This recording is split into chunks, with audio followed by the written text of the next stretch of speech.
flag of the United States of America and to the republic for which it stands, one nation, under God, indivisible, with liberty and justice for all.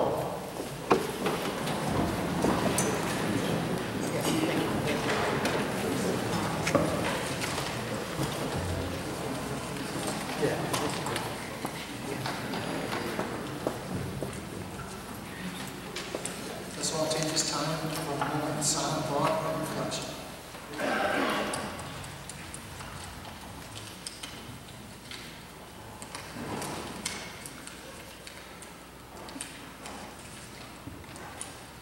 Let's call this meeting to order. Meeting posted and announced in accordance with Chapter 231, Public Law 1973. Mr. Clark, please call the roll. Ms. Dolan? Here. Mr. Rivera? Here. Mrs. Torres? Here. Mr. Valon? Present. Mr. Zangari? Present. Mrs. Lombardi? Here. Mr. Cooper? Here. You have quorum. Mr. President, if I may speak, Yes. just an announcement to the public. The agenda for tonight's meeting reflects 2 verbal comments, which I'm very much in favor of, but after review, existing board policy has only 1, and that has to stay in effect until the board has a chance to pass new policy, which will be discussed by the board in time for the next board meeting. But so going forward for tonight's meeting, there will still only be the 1 verb. Thank you.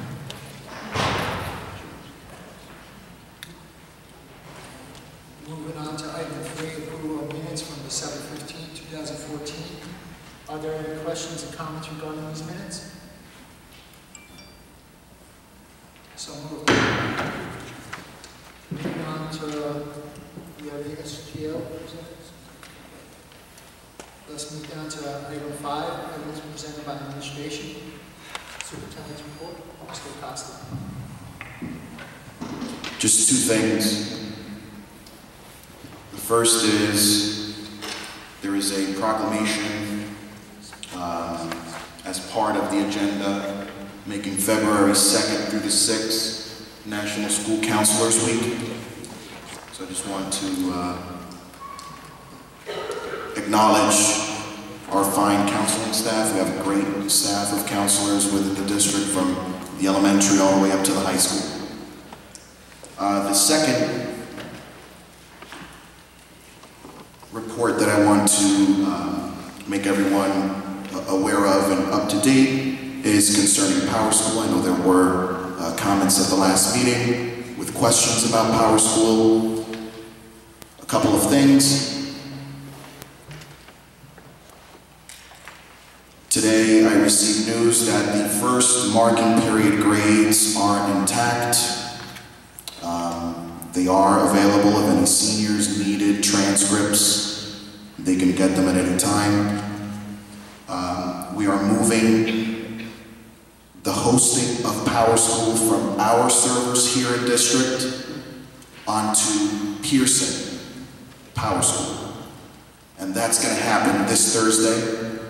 We have a confirmation, 8 a.m. They will begin the process. Power School will be down for 2 days, Thursday and Friday, while that migration takes place. What this means is there will be no server crash moving forward, because you won't be relying on the old servers and equipment that we currently have in the district. We'll be relying on Pearson, who has various servers throughout the country where they do redundant backups, etc. So we will no longer have the fear of losing any type of data as far as Power School is concerned. So that's great news. The only thing that still needs to be input are second marking period grades. Those, unfortunately, were not recovered. But moving forward, beginning on Thursday, 8 a.m., they're going to begin the migration process onto the Power School servers themselves that Pearson controls. So I was told that it is a 2-day process, so at latest by Monday, we should be 100% up and running with no fear of any downtime or any loss of data moving forward.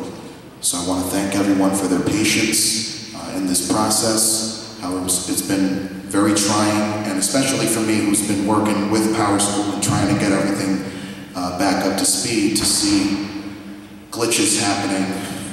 It's very frustrating, and I just want to thank everyone for their patience while we try to get things back up to speed. And that's all I have. Thank you.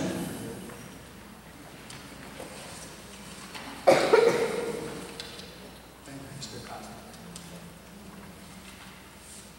Mr. Wilson. Yeah, here, I'll use this one if I can. I wanted to, there are a couple of resolutions of legal matters on the agenda tonight, so I wanted to... Does everybody hear that, or is that just inside my head? There are a couple of legal matters on the agenda. I wanted to explain what they're about, and particularly discuss one of them in a bit of detail, because it's an issue that's come up here before. And that is the lawsuit known as the DiMartino lawsuit. So that's a lawsuit in which Ms. DiMartino sued the Board of Education and a staff member and a doctor who was not at the time a staff member but was an independent contractor. The claim in a nutshell was one of violations of civil rights and a whistleblower claim. Along the way, the civil rights violations were dismissed, but the whistleblower claim survived. Back in 2011, when this first came to the board's attention, it was submitted to the district's insurance carrier, New Jersey, then called New Jersey School Boards Insurance Group, now called New Jersey Schools Insurance Group. At that time, the insurance company rejected coverage. It said that the notice was given too late and that it was given in the wrong policy period. The policy period had ended on June 30th and the notice was given in August. The board then went out and hired counsel, Winterberry McCormick, I believe, to represent the board, and Mr. D'Elia, the staff member, and the doctor had his own counsel.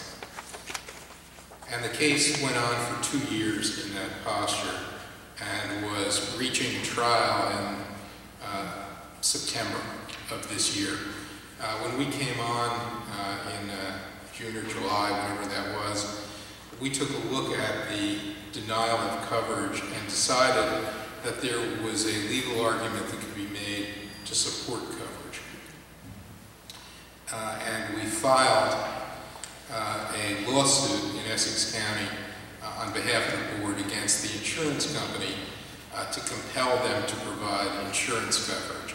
Now, here's the dimension of the issue. The lowest settlement demand that was made along the way in this case by the plaintiffs was $1.5 million, and the legal fees accrued but unpaid by the board's lawyer were over $100,000. So the board was facing a tremendous uninsured liability. The reason these cases are so expensive to resolve is because they're fee-shifting cases. Even if a plaintiff wins only a small amount of money, they may be entitled to have all of their legal fees paid, and that could be hundreds of thousands of dollars in a case of this nature. In any event, we filed the lawsuit, and Judge Mitterhoff in Essex County on October 30th decided that we were right. We developed an argument based on some language in the insurance policy that I'm proud to say had not been used before, and the judge broke some new ground and ruled our way. The insurance group tried to get her to change her mind, but she refused. The matter then got reached for trial last week, and the judge sent it to mediation. I think I'm 1 week off, 2 weeks ago, and the judge sent it to a mediator for a one-day mediation. And at that one-day mediation, the case settled. And here are the terms of the settlement, which the board will approve tonight. The plaintiff is going to receive $515,000. Of that amount, $500,000 is going to be paid by the insurance company, $15,000 is going to be paid by the doctor, and the board will pay zero. The board's lawyer in that case, the board's lawyer, is owed $127,000. The board had made an initial payment when he was hired, but he is owed $127,000. That $127,000 will be paid entirely by the insurance company. The board will pay zero. Plus, the insurance company will reimburse the board for the costs of the lawsuit which we filed against it, up to $60,000, which will be more than enough to cover the cost of that lawsuit. So, at the end of the day here, there's a settlement that is going to cost a little over $700,000 when you include all those legal fees, and the board is going to pay zero, which is quite a shift from a few months ago when the board was looking at a liability of $1.5 million. It's a shift of $2 million. So we're very proud of having been able to help the board achieve that, and that's one of the two settlements that's on the agenda tonight. The other settlement that's on the agenda tonight involves a case called Myers versus the Board of Education. And that is a case that derives from a set of facts involving a superintendent, a few superintendents ago. That's a case in which the facts are pretty difficult, and the board did have some uninsured exposure, even though the insurance company did provide counsel at its expense in that case. And in that case, the settlement involves the insurance company paying $350,000, and the board does make a contribution in that case of $125,000, which is far less than its exposure is in that case, frankly. So those are the two legal items on the agenda, and the board wanted to make sure the public understood. Thank you, Mr. Olson. I'd like to bring our attention back to item 3, approval of minutes for December 15, 2014. Mr. Clark, could you please call roll for the minutes?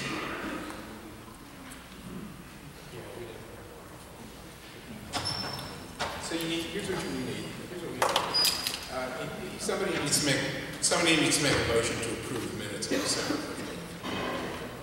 I make a motion to approve the minutes. Okay, now we're going to call for a vote. Mr. Clark, can you please call for a vote? All in favor? It can be a voice. Aye. I abstain. I was not on the board at the time. Excuse me, Mr. Clark, that should be a roll call. For the minutes of December 15th, Ms. Dolan? I abstain. I was not on the board at the time. Mr. Rivera? Yes. Mr. Torres? Yes. Mrs. Torres? Mr. Valon? Yes. Mr. Zangari? Yes. Mrs. Lombardi? Yes. Mr. Kugler? Yes. I'm going to, if I may, Ms. Valone, I'm going to suggest that you change your vote on that to an abstention. You weren't on the board at the time of that meeting. I saw the minutes. Abstain. Thank you. Motion carries. We now move to item 6, items, remarks, and committee reports presented by board members. Ms. Dolan? I have no comment tonight. Mr. Rivera? Thank you, Mr. President. I would just like to thank the Home School Association at School Number 7 for inviting me to their murder mystery dinner at the Chandelier on Friday. A good time was had by all. I believe the event was very successful for the association, and I was glad to be a part of it. Thank you. Thank you, Mr. Ms. Torres? None at this time. Mr. Mahan? No report at this time, Mr. President. Mr. Zagari? No report this evening, Mr. President. However, I would like to thank the law firm of Swartz Edelstein for a phenomenal job in really protecting our district and saving us a lot of money. And the other thing, I would just like to comment on an agenda item E, I believe. I would ask if Mr. Acosta would consider withdrawing number 9 and 10, number 9 not being a import policy, and number 10 not being a line item under number E, and change and supply the agenda with an F for adjournment. That is all.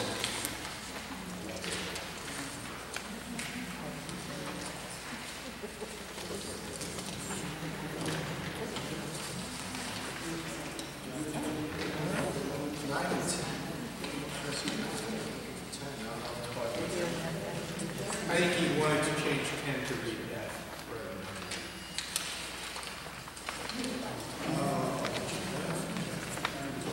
To make the agenda number 10 to adjournment. It's under finance. It's under finance, gotcha.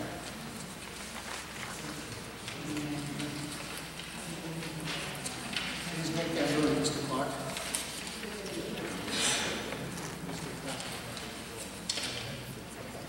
Mr. Costa, please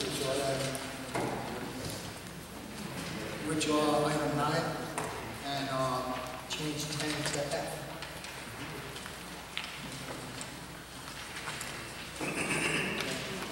We now move to item 7, public comment.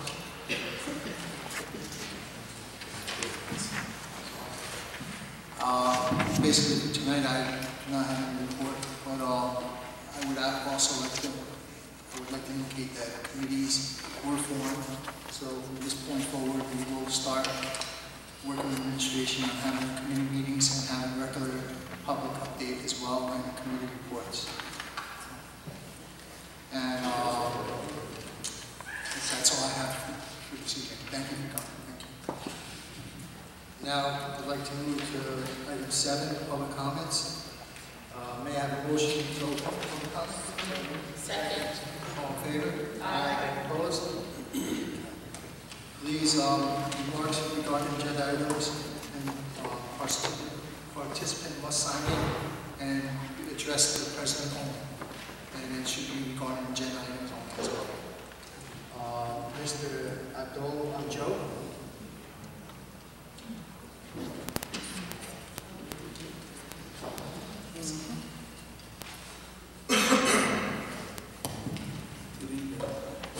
You want to hear me?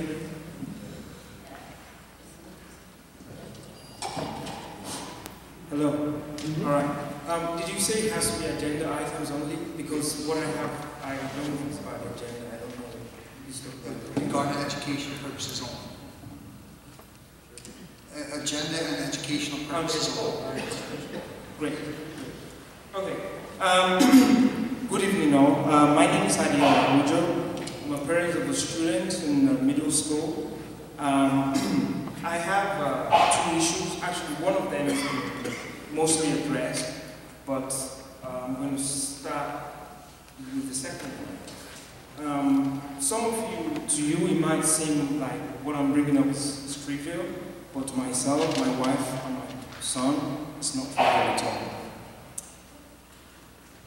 When they started the second marking period in the middle school for the technology class, my son came home one day crying. I said, why are you upset? He said, he's not learning anything in technology. I said, why? He said, well, we've got a substitute teacher. I said, okay, let's give it some time. And then over a period of time, a week went, 2 weeks, 3 weeks. Now, I think there's only 2 weeks left in the marking period.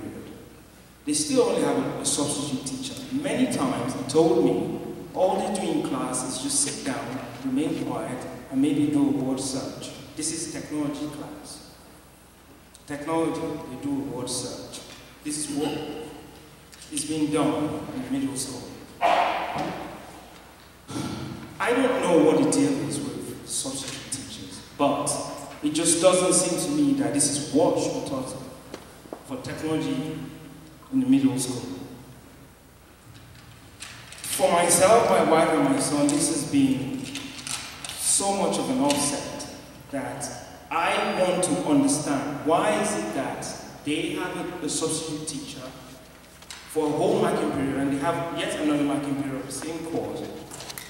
And if you say, okay, they have to have a substitute teacher, why is it that, you know, they can't teach them something, you know, what is the syllabus? What is the curriculum?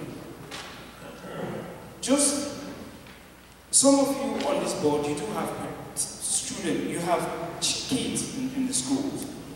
One thing you should just keep in mind is, with this kind of practices, what we're doing is, we are ruining the lives of these children.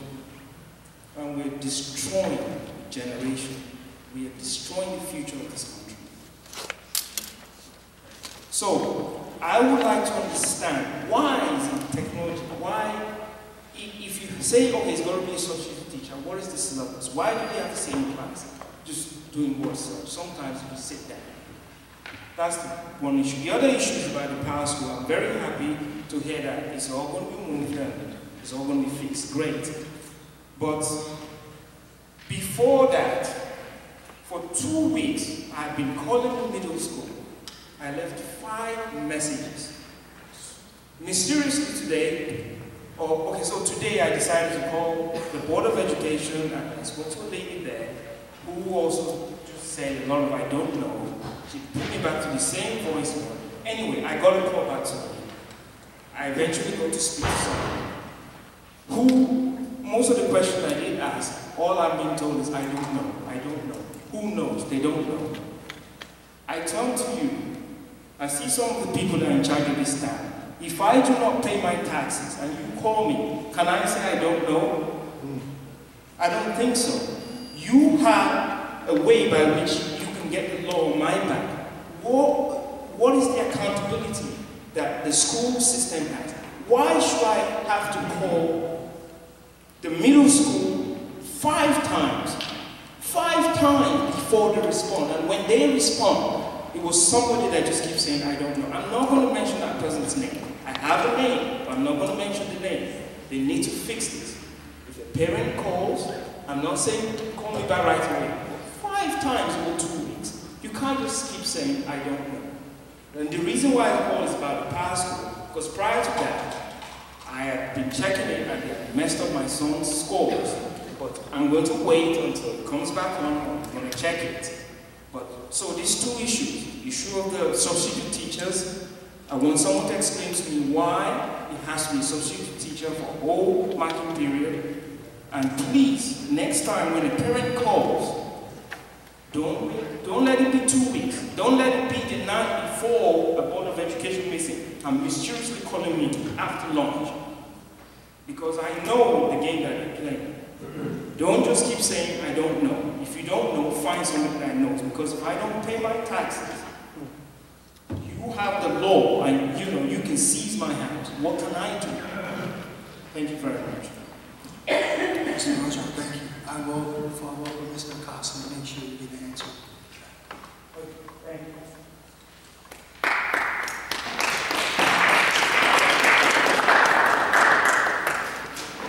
Mr. Michael Malone, please state your name, address, affiliation, and please address any comments to myself and keep the agenda to the items to the agenda.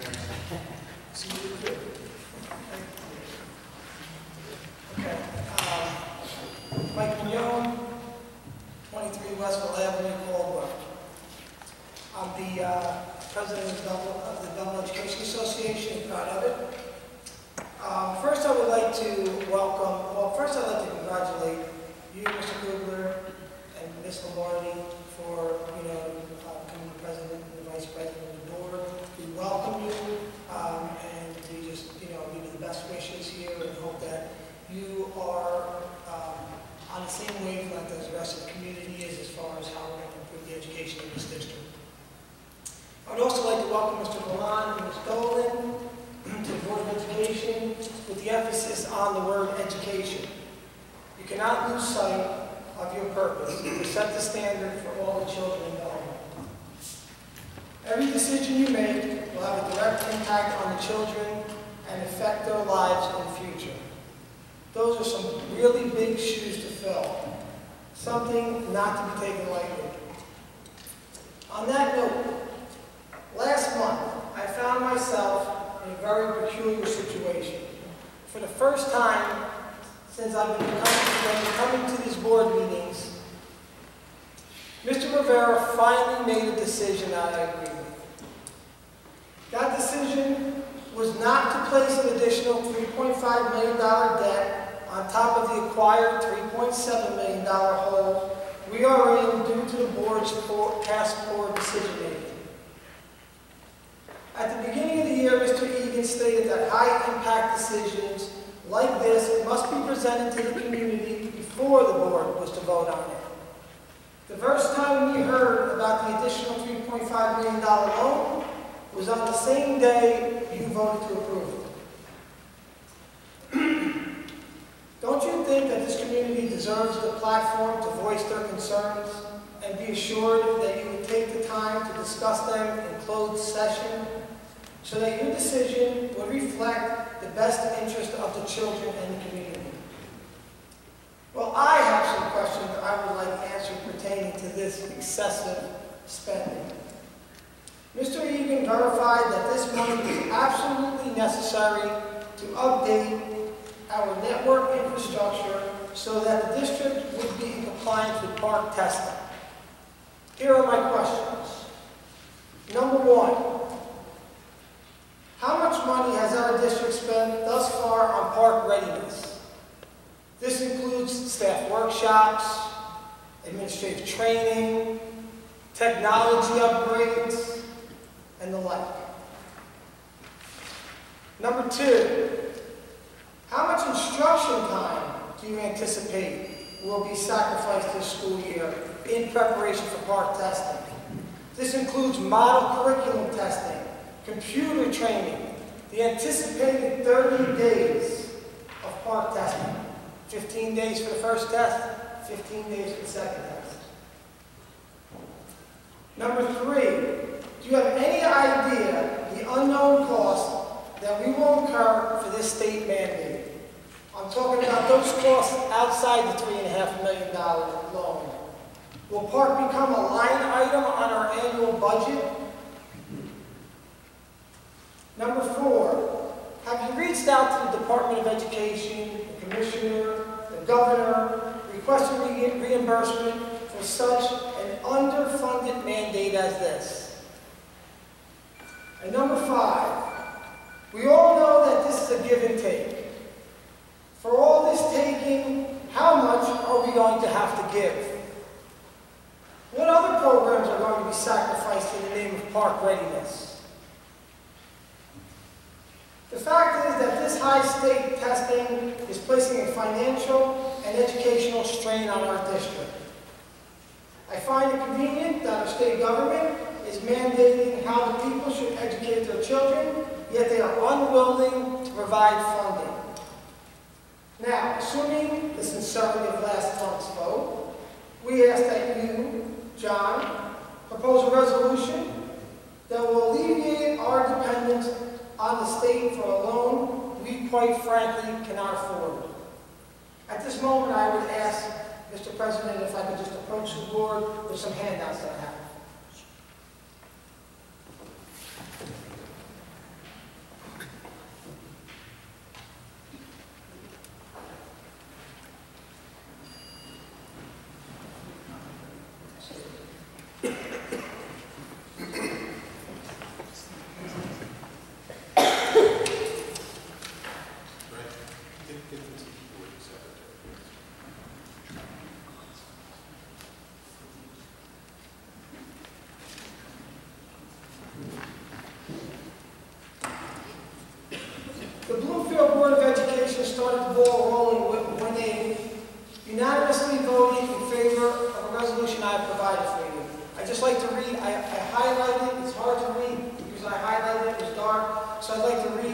just one or two from each, from the Bloomfield resolution.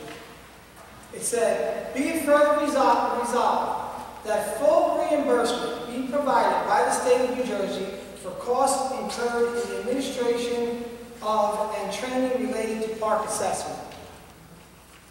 And then later on it says, be it further resolved that a copy of the resolution be sent to the Commissioner of Education, the State Senate, President, and so on and so forth. So this was a resolution that they drew in Bloomfield, and I highlighted some of the important things. I mean, obviously, the resolutions that they made were many, but I highlighted the ones that I want to speak about today, and they sent a copy of the letter to the Commissioner of Education.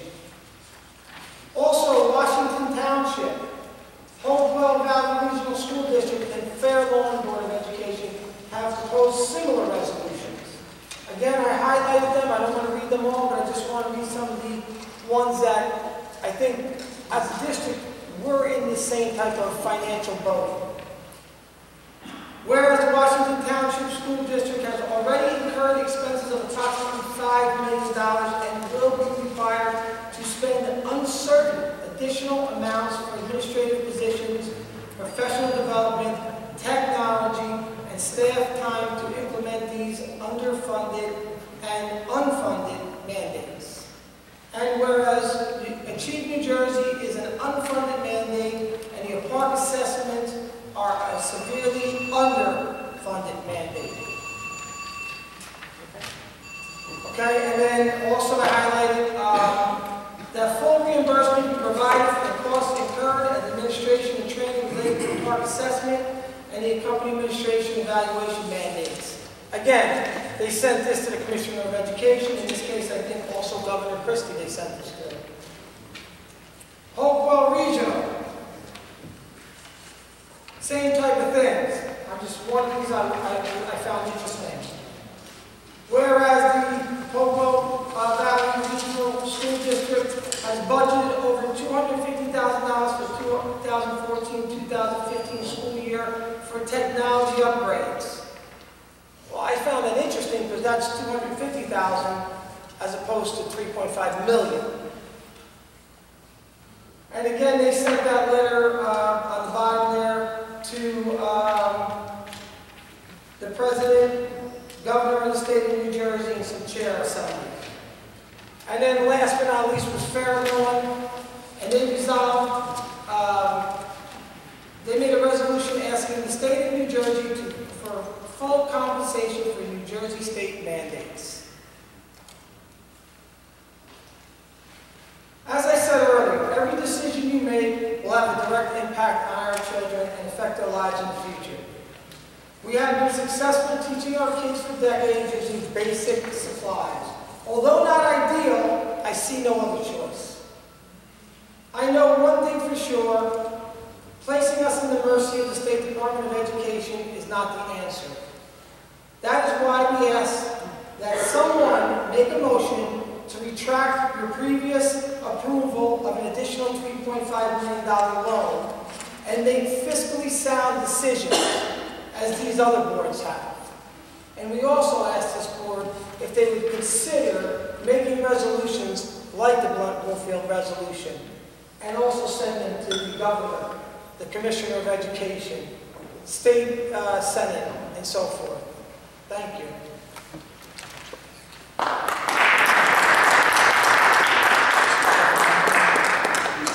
State your name, address, and affiliation.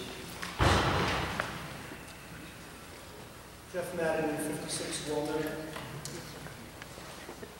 I believe, I think it's $3.3 million we're planning to spend on technology. Isn't that true? Isn't that what we? I believe so. Thank you. I tend to agree with Michael. I was trying to educate myself because a lot of people were bringing it up and talking about parks. And so I was looking around for information and I read some things. And then I came across the Montclair Board of Education through their superintendent trying to have an open discussion in explanation to their citizens. And there was a group of people, say something the size of the library, with like about, I don't know, about 20, 30 people there. And they were fairly hostile to the fact that the superintendent was trying to do her best to convince them that if it were her children, she would have them take the test. However, by way of explanation to the questions, it was very interesting in that she pointed to questions that she had for the New Jersey Department of Education that they seemed to be incapable of or not desirous of answering. And it was rather interesting in that she did say that they supplied her with a list as a superintendent of like 8 different criteria that from which you could pick and choose to meet graduation requirements. Park was not one of them. In fact, she made it sound as though Park were an information gathering process, and she specifically stated that it would have no bearing on the graduation of children now in high school. I'm assuming that means 9th grade on. And I found that as listening and trying to understand it, and it really is difficult to understand when they try to explain the reason for it, and I agree with the lack of funding. Municipalities brought issues to the state years ago that I believe reduced their capacity to put things onto municipalities, these retroactive mandates without funding. So and I understand that many states have opted out of Park. It's a federal program. Is that not correct? It is? Do we know anybody? Okay, well, you don't seem to be any more up to date on it than anybody else, but I think that it's really worthy of looking into. Mr. Madigan, just so you know, I'm not quite sure about other states. However, the state of New Jersey, we were given a memo from the Commissioner of Education saying that every student must take the Park assessment. And as far as the graduation is concerned, it's not a requirement for this year's seniors. However, moving forward, it will be a graduation requirement. I would say really that everybody should try and seek out, if you get the Montclair, cable station, and look for the posting of that, because that certainly was not how that superintendent made it sound, and she was answering a lot of questions to a lot of concerned parents and people in the district. And it was not characterized that way at all. So I'd say that it's glaring that we need information. And getting past that, the $3.3 million I see in a series of contracts that are being approved tonight. And I'd like to know if we can get some more specific information. I'm sure that $3.3 million is not being devoted to Park. And I'd like to know exactly what hardware or what sort of, a general explanation of a breakdown of where the money's going. And, in view of where we've been, it's a good place to go forward from. So I hope that we can get that up as soon as possible and supply the public with that. So it would answer a lot of questions. The lawsuits. Mr. Edelstein, you say that when the insurance company pays and the Belleville Board of Education does not pay, do we not pay ultimately in our experience rating to insure ourselves going forward over time? Maybe, maybe not. Maybe, maybe not. So definitely maybe. Yeah, it's definitely a maybe. What sort of criteria? The New Jersey Insurance Group works in mysterious ways, and it is not clear that they experience rate based on a claim of this nature. They do experience rate based on some kinds of claims. Okay, all right. The DiMartino case, I read the case. I read the accusations made by the plaintiff, correct? I don't know if you did or didn't. Well, we did. We picked it up in Newark and put it up there and we read it. Yeah. And there were some very serious accusations made against Mr. Galea and Dr. Rossonell. Allegations that, if had they been proven, could be criminal. And this civil suit, this whistleblower suit, did that involve that information as well? Was that part of the settlement? The suit that you read is the suit that was settled. There's only one suit. The settlement agreement contains no admissions of any kind of any wrongdoing. It was settled by the insurance company for the usual reasons that insurance companies settle suits. They do an assessment of the cost of trying the case, the possibility that even with a small verdict, the shifting attorney's fees would cost them a lot of money. And in this case, I do not believe that they wanted to further test by appeal the order compelling them to provide coverage. No specific claim was settled. The overall lawsuit was settled. 4/5 of that lawsuit was dismissed before it got this far. President, you mentioned as I was leaving the microphone at the last meeting that there are ongoing investigations. Is that true? That you know of? That's what I was told. That's what you were told. I'm sorry, Mr. Edelstein, something you want to say?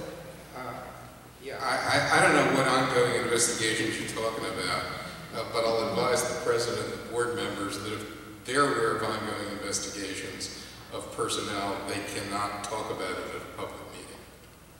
You didn't say anything about specific personnel. I don't know what you're talking about, and I don't know what he's talking about. I'm talking but about if there are, accusations let me of finish. illegality. Well, that certainly is not something that the board is going to discuss at a public meeting if such an investigation exists, and I don't know that it does. Okay, I appreciate that. However, that doesn't change the fact that there are accusations of illegal activity, injecting students, children with numbing agents, directing them toward a doctor who is an orthopedic sports surgeon, and other accusations of that nature we don't take very lightly. We, as a public and parents, take that very seriously. And I would hope that there is criminal investigation going on surrounding that. Well, maybe there is or maybe there isn't. I don't have the slightest idea, but you would understand, of course, that a criminal investigation wouldn't be conducted by this board. No, I'm aware of that. I just, we're a public who are in shock, and it's just like one tsunami after another, and we're just trying to keep up with those that are in front of us and trying to get answers as we go forward. And we're hopeful, and we want to move forward. But quite frankly, we need some sort of closure. We need to see something moving in a direction that holds some people accountable. Because if you had been here at the last meeting, you would have heard an incredible presentation by Mr. Jeffrey Bliss. I mean, numbing, stomach turning. So, okay. That's it for me. Thank you.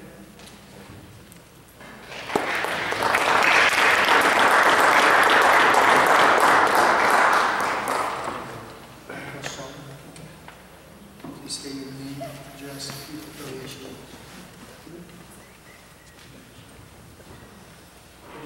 Michael Sheldon, 47 Pleasant Street. I just realized that with this new system, my comments are better reserved to the second public comment session. There is no second. There's no going to. Okay, all right. Well, then, you say what I want to say. My comments tonight deal with last week's audit report from Mr. Bliss. During the public commentary, both Arlene Shore and Patty Alvarado made very passionate appeals calling for an investigation in light of the audit report. And I would just like to add my support to that and state one reason among many that I think in what a forensic audit accounting is in order. During Mr. Bliss's presentation, he made mention of the fact that over $2 million have been appropriated to vendors during the 2013-2014 fiscal year. And yet, those vendors had failed to file political disclosure forms. What I would like to see coming from forensic accounting analysis is just how many of those vendors wound up making political contributions to two former Board of Education members who were running for town council positions in May of 2014. I think that that could be very revealing and very indicting. So I just would call upon this board to try to bring about forensic accounting if at all possible. That's all I have to say tonight. Thank you.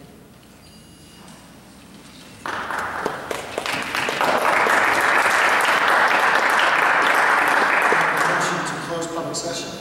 Second. All in favor? Aye. All opposed? We now move to item 8, resolutions. May I have a motion for 8, personnel? Is there a second? Any discussion? Mr. Clark, please call roll.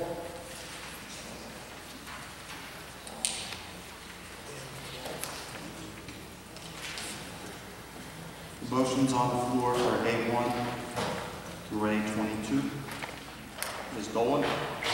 Yes.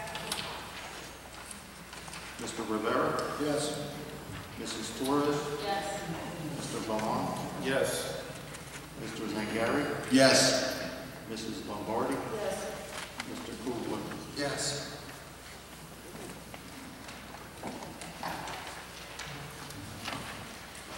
Now move to C, board action, board policy. May I have a motion? So moved. Second? Second. Any discussion?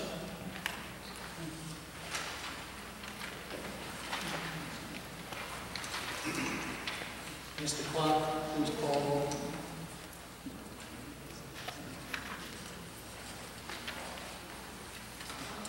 Mrs. Dolan? Yes. Mr. Rivera? Yes.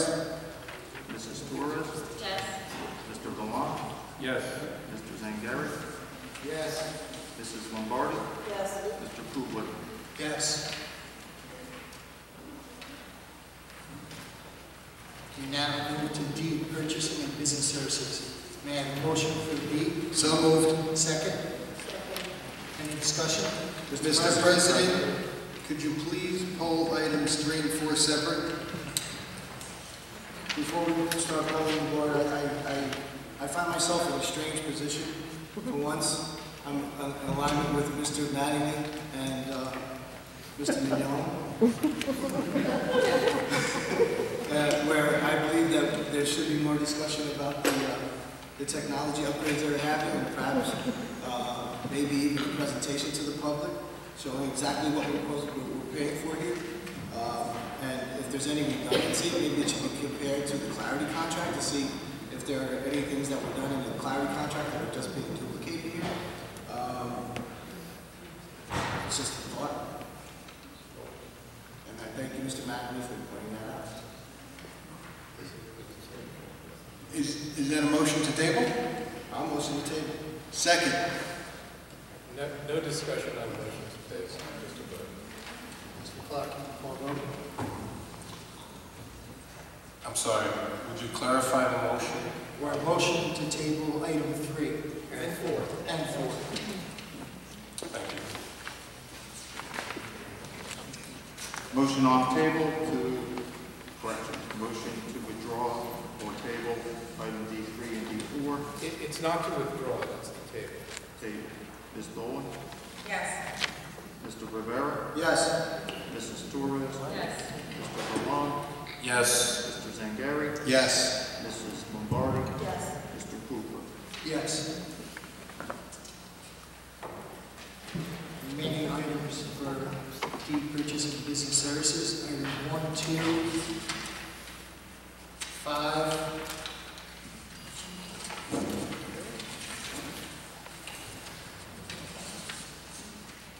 5, please. Call roll.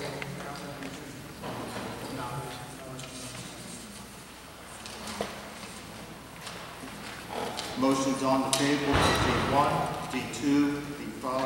Ms. Dolan? Yes. Mr. Rivera? Yes. Mrs. Torres? Yes. Mr. Valon? Yes. Mr. Zangari? Yes. Mrs. Lombardi? Yes. Mr. Kugler? Yes.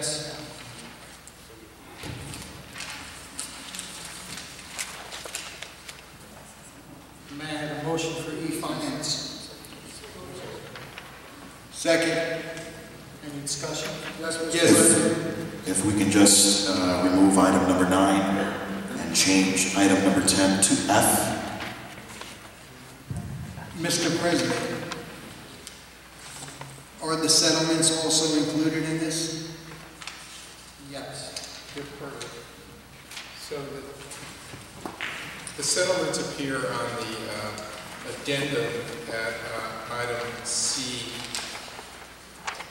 and, I'm sorry, C10 and 11. Which we already voted on? What we already voted on? Mr. Clark? Motion's on the table, items E1.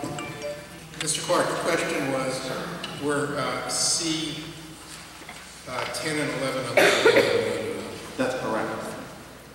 Yes. Thank you.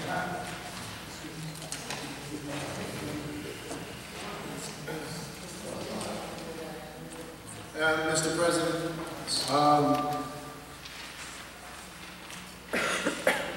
can you poll number 1 separately, please, as I did not receive the bill list in a timely fashion to review it? Mr. Clark, can you please poll e-finance item 1 separately?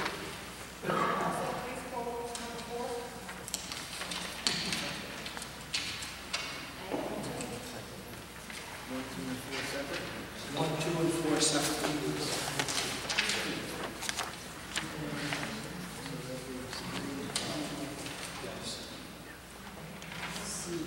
So, just for clarification, Mr. President, we are polling 1, 2, 4 separate, and with the items that have been withdrawn by the superintendent, we are voting on item 3 and 5.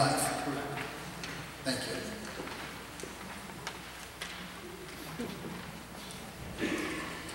You're withdrawing 6, 7, and 8, the grants? No, Mr. Costa will withdraw.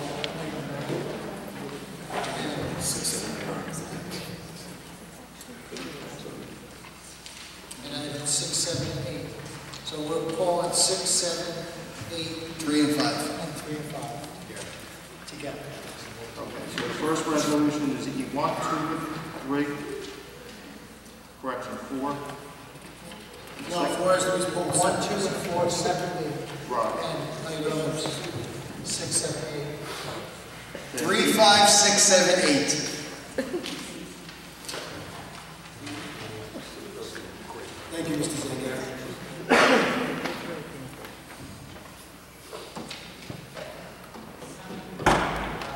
Resolutions E1, E2, and E4.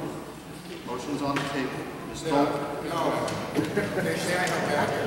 You want each item? Yes, do E1 first. Roger. Roll call on item E1. Ms. Dolan? No, I did not have enough time to review the bills. Mr. Rivera? No. Mrs. Torres? No, did not have ample time to review the bill list we received it today. Mr. Vallant? No. Mr. Zangari? Yes, with the exceptions. Mrs. Lombardi? Yes. Mr. Kugler? Yes. Motion does not carry for item E2. Mrs. Dolan? Mr. Rivera? Yes. Mrs. Torres? Yes. Mr. Vallant? Yes. Mr. Zangari? Yes. Mrs. Lombardi? Yes. Mr. Kugler? Yes. Item E4. Mrs. Dolan? No, I did not have time to review the report as we received it today. Mr. Rivera? No. Mrs. Torres? No. Mr. Vallant? Just clarify for me what I'm voting on. Item E4 is to accept January 2015 transfer report with the approval of the state monitor for all transfer exceeding 10%. No. Mr. Zangari? Yes. Mrs. Lombardi? Yes. Mr. Kugler? Yes.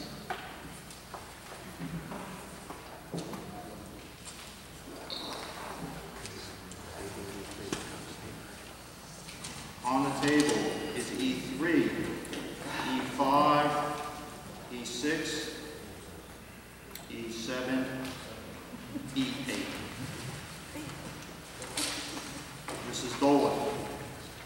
Yes. Mr. Rivera? Yes. Mrs. Torres? Yes. Mr. Vallant? Yes. Mr. Zangari? Yes. Mrs. Lombardi? Yes. Mr. Kugler? Yes. Motion carries. I have a motion to adjourn. So moved. Second. All in favor? Aye.